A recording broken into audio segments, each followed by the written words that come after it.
बहक उठी जब तरल तरंगे, उमस भरी आई अंगड़ाई।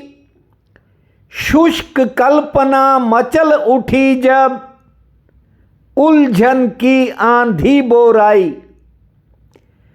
अपनी ही सांसों ने छल से अपना कहकर फिर ठुकराया। दूर बजी जब भी शहनाई, दर्पण ने फिर पास बुलाया।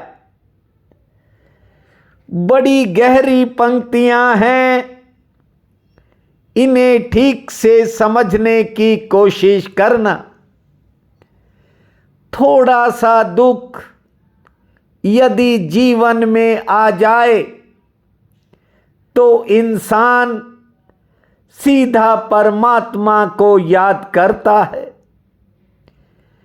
लेकिन सुख के समय में अपने आप को भूला रहता है। दूसरों की बातों में ज्यादा मत घुसा करो, अपने आप में उतरो। सालों साल हो गए, अब थोड़ा समझने का प्रयास कीजिए, क्योंकि अब ठाकुर को ही आपके समक्ष कर रहा हूं। अब मेरा गला ज्यादा इजाजत नहीं दे रहा है। देखिए, जब तक आदमी के मुंह में सारे दांत ठीक होते हैं, तब तक जीभ मुंह में रहते हुए भी कभी किसी दांत का ध्यान नहीं करती। लेकिन जिस दिन कोई जाड़ या दांत टूट जाता है या फिर आप निकलवा देते हो, गौर से देखना, ये आपकी जीभ बार बार उस खाली जगह तक पहुंच जाती है। आपके न चाहते हुए भी ये जीभ बार बार वहां जाती है। कारण एक ही है कि उसे खालीपन अखरता है। आपने भी जीवन में बहुत सी मन्नतें मानी होंगी। जो काम नहीं होता, ध्यान से बात को समझिए, जो काम नहीं बनता उसके लिए भगवान की तरफ ध्यान जाता है। अब घर परिवार है, कारोबार है, कोई वस्तु, कोई पैसा, कोई महंगी चीज, गहना, हाथ की अंगूठी, गले का हार, कुछ भी नजरों से ओझल हो जाए यानी गुम हो जाए तो लोग कहते हैं, हे परमात्मा, जल्दी से जल्दी मिल जाए। मंगलवार को प्रसाद बांटूंगा। तरह तरह के प्रसाद ये इंसान मन में बांट देता है। और मजे की बात देखिए, जब कुछ काम बन जाता है, कोई चीज मिल जाती है, तो इंसान अपनी मन्नत को ही भूल जाता है। ऐसा अधिकांश लोगों के जीवन में होता है। शरीर का पता ही तब चलता है जब कोई बीमारी घेरती है, और बीमारी, रोग आते ही मंदिरों में खीर बंटनी शुरू हो जाती है। कबीर साहब ऐसे ही नहीं कह गए कि दुख में सुमिरन सब करें, सुख में करे न कोय, जे सुख में सुमिरन करें तो दुख काहे को होए। जीवन का जो मूलभूत नियम है, आप उसे समझने का प्रयास कीजिए। ध्यान दो बात की तरफ। आत्मा से तो आप सदा ही भरे रहते हो। ऐसा कोई क्षण व्यक्ति के जीवन में नहीं आता जिस क्षण उसकी आत्मा उसके साथ न हो। और ऐसा जन्म जन्मांतरों से चल रहा है। जन्मों जन्मों से आत्मा तुम्हारे साथ है, लेकिन फिर भी उसकी याद नहीं आती, क्योंकि उसकी कमी कभी किसी के जीवन में आती ही नहीं। मैंने कहा ना कि जब कोई जाड़ या दांत निकलता है, तभी जीभ का ध्यान उस खाली जगह पर जाता है। गहरा सूत्र है, थोड़ा समझिए। धन की याद आदमी को निर्धनता में आती है। जो आपके भीतर सदैव मौजूद है, उसे खोजने में आपको जन्मों जन्म लग जाते हैं। हो सकता है ये बात आपको उल्टी लगे, लेकिन ये सत्य है कि आपके पास राम रतन धन है, लेकिन आप उसे पहचान नहीं पाते। राम राम भूमा, श्री राम नाम भूमा। आप नित्य रात को सोते हो। देखिए, कहां सोते हो, कौन आपको सुलाता है? ये नींद आपकी आत्मा लाती है, केवल इसलिए कि जब आप सुबह उठो तो आपको नई ऊर्जा दी जा सके। जो दिन भर आपने खाया पिया, दौड़े भागे, सारी थकावट को नई ऊर्जा से दूर कर दिया जाता है। आपके शरीर की जो व्यवस्था है, उसको पूर्ण रूप से आत्मा रात में व्यवस्थित करती है। आदमी का तो बस चले तो रात को भी दफ्तर और दुकान खोलकर बैठा रहे। अब ये कंपटीशन का युग है, प्रतिस्पर्धा का दौर है। हर कोई आगे बढ़ना चाहता है और इसी दुनिया की दौड़ में ये इंसान स्वयं को भूल जाता है। भीतर बैठी आत्मा सब देखती है। जिस मौत से इंसान डरता है, हालांकि उसमें डर जैसी कोई बात नहीं है। परमात्मा स्वयं हस्तक्षेप करते हैं। ध्यान से बात को समझिए। प्रतिदिन जो आप सोते हो, उसमें तो आत्मा को हस्तक्षेप करना पड़ता है। आत्मा इंटरफियर करती है, तभी आप सोते हो। और मृत्यु अर्थात गहरी नींद के लिए करुणा निधान भूमा भगवान को इंटरफेयर करना पड़ता है। नींद आत्मा का एक छोटा सा ऑपरेशन है, इसलिए कम एनेस्थीसिया से भी काम चल जाता है। लेकिन मृत्यु बड़ा ऑपरेशन है। उससे गहरी नींद अर्थात अधिक एनेस्थीसिया की जरूरत पड़ती है।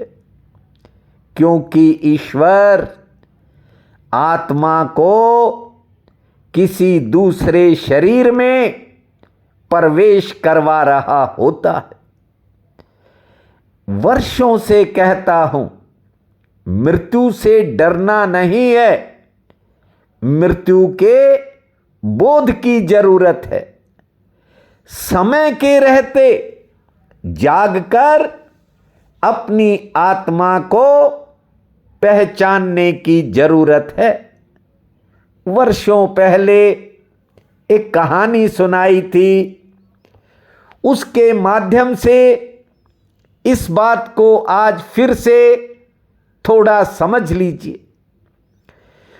एक गुरु के पास शिष्य आता था, करते करते वो सन्यासी भी हो गया, लेकिन उसके मन में बहुत सी बातें ऐसी थी जिन्हें वह अपने भीतर स्पष्ट नहीं कर पा रहा था।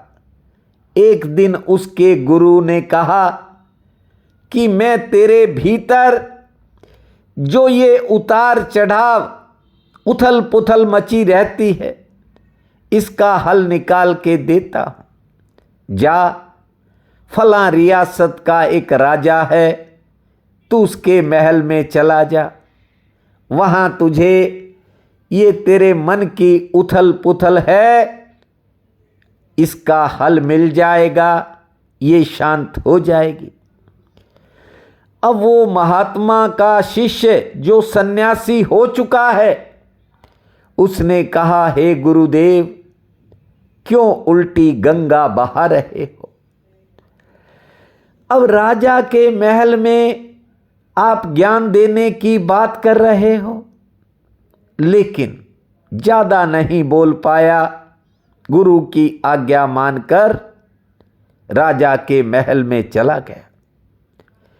जब महल में उसने रंगारंग कार्यक्रम देखे तो एक बार तो उसका मन दुखी हुआ। वर्षों से उसने सन्यास के लिए मेहनत की थी और सोचता है कि किस गलत जगह पर आ गया। कारण, अनेक जामों में शराब परोसी जा रही थी, नर्तकियां नृत्य कर रही थी, एक से एक लजीज पकवान सजे थे। सन्यासी का एक बार तो मन हुआ कि वापिस चलते हैं, कहां फंस गए। लेकिन उसने सोचा कि उस महात्मा ने भेजा है, गुरु ने भेजा है, कोई तो कारण रहा होगा। वह जब रुका तो राजा ने सन्यासी का सत्कार किया, आदर किया और खिलाया पिलाया, सोने के लिए सुंदर कक्ष में इंतजाम कर दिया। भोजन करने के बाद जब वो सन्यासी बिस्तर पर आया, जानते हो, उसकी नजर सूत के कच्चे धागे से लटक रही तलवार पर पड़ी और देखते देखते सन्यासी की नींद उड़ गई। पूरी रात करवटें बदल कर बिताई, सारी रात डरता रहा कहीं तलवार टूटकर गर्दन में या छाती में ना घुस जाए। और सुबह होते ही उस राजा ने सन्यासी के शयन कक्ष पर दर्शन दिए। पूछा कि आपको किसी तरह की कोई परेशानी तो नहीं हुई, ठीक से नींद तो आ गई होगी। उसने कहा, हे राजा, इंतजाम में तो कोई कमी नहीं थी, लेकिन आपने ये क्या मजाक किया, मेरे बिस्तर पर नंगी तलवार लटका दी। मैं पूरी रात सो नहीं पाया, मेरा ध्यान तो तलवार पर ही लगा रहा। राजा ने कहा, तुमने देखा कि मैं शराब पी रहा हूं, नृत्य देख रहा हूं, अच्छे अच्छे पकवान खा रहा हूं, लेकिन सच्चाई ये है कि मैं सब कुछ करते हुए भी मौत पर ध्यान को टिकाए हुए हूं। मेरे ऊपर मौत की तलवार लटक रही है। मेरा ध्यान इन चीजों में नहीं बल्कि मौत पर है। बंधुओं, महासूत्र कहता है, जीवन को सही दिशा में लाने के लिए और जीवन को सही रूप में जीने के लिए मृत्यु का बोध होना बेहद जरूरी है। जितना ध्यान जीवन पर रखो उतना ही मृत्यु को भी याद रखो, क्योंकि उससे बचा नहीं जा सकता। आदमी के पांव पर या हाथ पर चोट लग जाए तो उसके बाद कोई कितना भी स्वादिष्ट भोजन खिलाए, लेकिन ध्यान तो सारा चोट पर रहता है। ऐसे समय में किसी भी चीज का कोई स्वाद नहीं होता। ये प्रकृति न जाने कितने इशारे करती है, लेकिन हमारा ध्यान कहीं और होने के कारण हम कुछ समझ नहीं पा रहे हैं। राजा एक बात से समझ गया कि सन्यासी शांत है। देखिए, कुछ लोग काम को अंजाम देते हैं और कुछ लोग काम को अंजाम तक पहुंचने हुए देखते रहते हैं। जरा सोचो, जब किसान बीज बोता है तो उससे कई गुना फसल काटता है। आप आस्था पूर्ण ढंग से कर्म किया करो, फल 100 गुना होकर आपके सामने आएगा। ये इसलिए कह रहा हूं कि अब वो समय आ गया है। बेकार के तर्कों से ऊपर उठ जाओ। ये जो तरह तरह की सोच बना रखी है, इसको तिरोहित कर दो। जानते हो, चिड़िया जानती है कि अंडों का समय आ गया और वो घोंसले बनाना शुरू कर देती है। यदि ठाकुर की प्यास हुई आपके भीतर तो देखना नित्य दर्शन करोगे। मैंने जो पंक्तियां शुरू में सुनाई, एक बार आज फिर सुना रहा हूं। समझने का प्रयास करना और ना समझ में आए तो मुझे मैसेज करना। आपको आपके फोन नंबर के व्हाट्सएप में समझा दूंगा। बहक उठी जब तरल तरंगे, उमस भरी आई अंगड़ाई, शुष्क कल्पना मचल उठी जब उलझन की आंधी बोराई।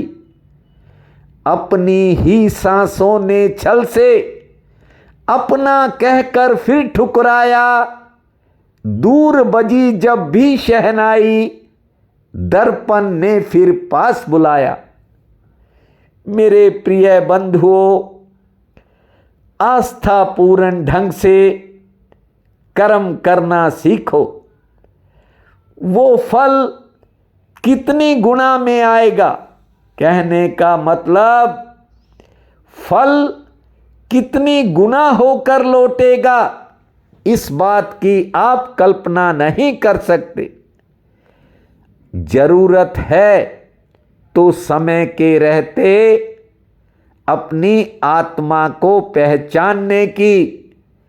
यदि अपनी आत्मा को समझ गए तो 14 अप्रैल के बाद आप परमात्मा के भी दर्शन को समझ जाएंगे। आज बैसाख कृष्ण पक्ष की पंचमी है, बहुत बड़ा पुण्य काल रहेगा। उठते ही धरती माँ को प्रणाम करना, 5 बार लंबी श्वास छोड़ना, 50 बार ताली बजाना, 5 मिनट शांत बैठने के बाद खुले आसमान को निहारना, सूर्य नारायण को जल अर्पित करना, मीठी रोटी का हनुमान जी को भोग लगाना, 2 रोटी पुण्य में लगाना, संध्या के समय बजरंग बली के चरणों में बैठकर हनुमान चालीसा का पाठ करना। ओम ओम भूमा भौम भौम भूमा, इस महामंत्र को जपना, समय आपका मंगलमय रहेगा। प्रिय बंधुओं व मातृदेवी शक्तियों, आज 7 अप्रैल दिन मंगलवार है। आप सबको मेरा नमस्कार है। आज का राशिफल इस प्रकार है। मेष, दिनचर्या आज कुछ कामों को लेकर बेहतर रहेगी। घरेलू मोर्चे पर कुछ नए खर्च होंगे। रोजगार से सामान्य लाभ मिलेगा। कार्यक्षेत्र के काम आसानी से निपटेंगे और कोई नया संपर्क जुड़ सकता है। वृषभ, पारिवारिक जिम्मेवारी में आज कोई बड़ा काम आपका बन सकता है। जिम्मेवारी कम हो सकती है। आमदन के लिए हालांकि आज समय मध्यम श्रेणी का है। दूसरे के किसी काम पर समय और धन दोनों खर्च हो सकते हैं, ध्यान से चलें। मिथुन, रोजगार से अच्छे लाभ की संभावना है। सेहत लगभग ठीक रहेगी। कोई नई योजना सामने आ सकती है। यात्रा हो सकती है और पुरानी मेहनत से फायदा मिल सकता है।